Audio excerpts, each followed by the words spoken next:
Hello friends, welcome to smile talk paramedical channel. Friends, ಈ ವಿಡಿಯೋದಲ್ಲಿ NHM ಅಡಿಯಲ್ಲಿ ಒಂದಷ್ಟು ಹುದ್ದೆಗಳನ್ನು ಕರೆಯಲಾಗಿದೆ. ಪ್ಯಾರಾಮೆಡಿಕಲ್ ಮತ್ತು ನರ್ಸಿಂಗ್ಗೆ ಸಂಬಂಧಿಸಿದಂಥ ಹುದ್ದೆಗಳು ಇರ್ತವೆ.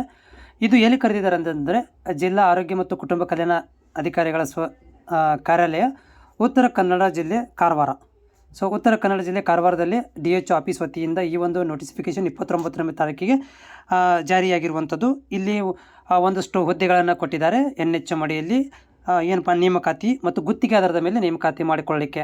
ಸೊ ಉತ್ತರ ಕರ್ನಾಟಕ ಜಿಲ್ಲೆಯ 15ನೇ ಹಣಕಾಸು ಯೋಜನೆ ಅಡಿಯಲ್ಲಿ ಸಂಚಾರಿ ಆರೋಗ್ಯ ಘಟಕಗಳಿಗೆ ಖಾಲಿ ಇರುವಂತಹ MBBS ವೈದ್ಯಾಧಿಕಾರಿಗಳು, ಆಮೇಲೆ ಶಿಕ್ಷಕರು ಮತ್ತು ಪ್ರಯೋಗಶಾಲಾ ತಂತ್ರಜ್ಞರ 1 ವರ್ಷದ ಅವಧಿ ಇಲ್ಲವೇ ಸರ್ಕಾರದ ಏನೋ ಒಂದು ಮಾರ್ಗಸೂಚನೆ ಅನ್ವಯ ಏನು ಮಾಡಿದಾರಪ್ಪ ಅಂತಂದರೆ ಮೊಬೈಲ್ ಮೆಡಿಕಲ್ ಯೂನಿಟ್ ಒಳಗಡೆ ಗುತ್ತಿಗೆ ಆಧಾರದ ಮೇಲೆ ಈ ಒಂದು ಭರ್ತಿಗಳನ್ನು ಮಾಡ್ಕೊತಾ ಇದ್ದಾರೆ.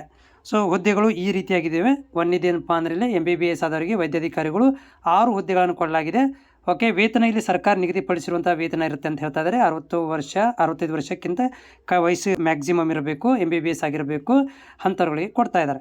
2ನೇ ಹುದ್ದೆ ಇರುವಂಥದ್ದು ನಮ್ಮ ಶಿಕ್ಷಕರು, ಸ್ಟಾಫ್ ನರ್ಸ್ ಅಂತ ಕರಿತೀವಿ, ಅಥವಾ ನರ್ಸಿಂಗ್ ಆದವರು 6 ಹುದ್ದೆಗಳನ್ನು ಕೊಟ್ಟಿದ್ದಾರೆ. ಸ್ಯಾಲ್ರಿ ಕೂಡ ಇಲ್ಲಿ ಸರ್ಕಾರ ನಿಯಮಾನುಸಾರ ಇರುತ್ತೆ ಅಂತ ಹೇಳ್ತಿದ್ದಾರೆ. 45 ವರ್ಷ ಮ್ಯಾಕ್ಸಿಮಮ್ ಇರುತ್ತೆ.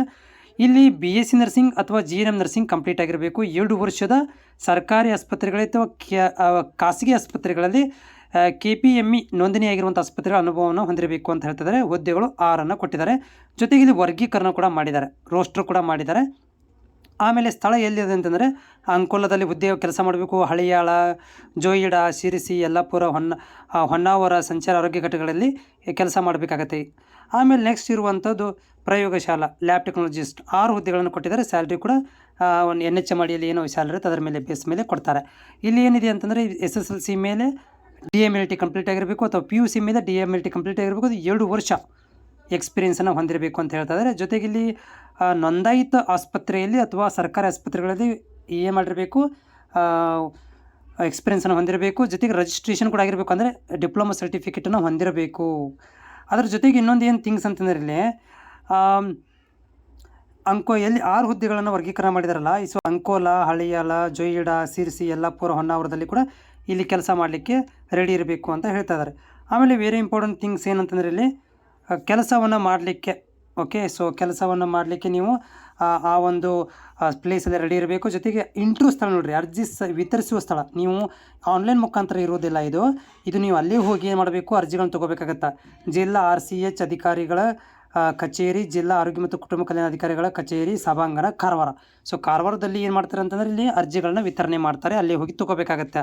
ಆಮೇಲೆ ಇನ್ನೊಂದು ಥಿಂಗ್ಸ್ ಏನಂತಂದರೆ ಇಲ್ಲಿ ಅರ್ಜಿಗಳನ್ನು ವಿತರಿಸುವ ದಿನಾಂಕ ಅಂದರೆ 1/9/2025 12/9/2025 ತನಕನೂ ಕಚೇರಿ ಅವಧಿ ಟೈಮಲ್ಲಿ, ಅಂದರೆ ರಜಾ ದಿನಗಳನ್ನು ಹೊರತುಪಡಿಸಿ ಸೊ ಏನು ಮಾಡ್ತಾರಪ್ಪ ಅಂದರೆ ಇಲ್ಲಿ 1ರಿಂದ 12ನೇ ತಾರೀಕು ತನಕ ಅರ್ಜಿಗಳನ್ನು ಕೊಡ್ತಾರೆ. ಆಮೇಲೆ ನೆಕ್ಸ್ಟ್ ಏನಂತಂದರೆ ಇಲ್ಲಿ ಅರ್ಜಿಗಳನ್ನು ಏನು ಈಗ 1ರಿಂದ 12ನೇ ತಾರೀಕಿಗೆ ಕೊಡ್ತಾರೆ. ಭರ್ತಿ ಮಾಡಿದ ಅರ್ಜಿಗಳನ್ನು ಮೂಲ ದಾಖಲಾತಿಗಳನ್ನು ಪರಿಶೀಲನೆಯೊಂದಿಗೆ ಪಡೆಯಲಾಗುವುದು. ಅಂದರೆ ಏನು ಮಾಡ್ತಾರೆ, ಅವತ್ತೇ ನೀವು ಅರ್ಜಿಗಳನ್ನು 1ನೇ ತಾರೀಕಿಗೆ ತೊಗೊಂಡು 12ನೇ ತಾರೀಕಿನ ಒಳಗಡೆ ನೀವೇನು ಮಾಡಬೇಕಂದ್ರೆ ಅವತ್ತೇನು ಮಾಡ್ತಾರೆ, ನೀವು ಅರ್ಜಿ ಕೊಡೋಕ್ಕೆ ಹೋದಾಗ 1ರಿಂದ 12ನೇ ತಾರೀಕಿನಲ್ಲಿ ನೀವು ಅರ್ಜಿಗಳನ್ನು ರಿಟರ್ನ್ ಕೊಡೋಕ್ಕೆ ಹೋದಾಗ ಅವತ್ತೇನು ಮಾಡ್ತಾರೆ ಅಂದರೆ ಡಾಕ್ಯುಮೆಂಟ್ ವೆರಿಫಿಕೇಷನ್ ಮಾಡಿಕೊಂಡು ಆಮೇಲೆ ನಿಮಗವರು ಏನು ಮಾಡ್ತಾರಪ್ಪ ಅಂದರೆ ದಿನಾಂಕಗಳನ್ನು ಕೊಡ್ತಾರೆ. ಅಥವಾ ರೋಸ್ಟರ್ ಆಧಾರದ ಮೆರಿಟ್ ಮೇಲೆ ನಿಮ್ಮ ಡಾಕ್ಯುಮೆಂಟ್ ವೆರಿಫಿಕೇಷನ್ ಮಾಡಿ ಏನು ನೀವು ಅರ್ಜಿಗಳನ್ನು ಸಲ್ಲಿಸಲಿಕ್ಕೆ ತೊಗೊಂಡು ಹೋಗಿ ಕೊಡ್ತಿರ್ತೀರಿ, ಒಂದು ಸೆಟ್ ಜೆರಾಕ್ಸು ಮತ್ತು ಒರಿಜಿನಲ್ ತೊಗೊಂಡು ಹೋಗಬೇಕಾಗತ್ತೆ. ಅವತ್ತೇ ಹೋಗಿ ಡಾಕ್ಯುಮೆಂಟ್ ವೆರಿಫಿಕೇಷನ್ ಅವತ್ತೇ ಮಾಡಿಸ್ಕೋಬೇಕು, ಅವತ್ತೇ ಅರ್ಜಿ ಕೊಟ್ಟು ಬರಬೇಕು. ಅವ್ರೇನು ಮಾಡ್ತಾರೆ ಅಂದರೆ ನಿಮ್ಮ ಕಾಸ್ಟು ಮತ್ತು ನಿಮ್ಮ ಪರ್ಸೆಂಟೇಜ್ ಆಧಾರದ ಮೇಲೆ ಭರ್ತಿ ಮಾಡ್ಕೊತೀವಿ ಅಂತ ಹೇಳ್ತಾ ಇದ್ದಾರೆ. ನೋಡಿ, ಯಾರಿಗಿದು ಯೂಸ್ ಆಗುತ್ತೆ ಅವ್ರು ಹೋಗಿ ಏನು ಮಾಡ್ಬೋದು ಅಂದರೆ ಅಪ್ರೋಚ್ ಮಾಡ್ಕೋಬೋದು.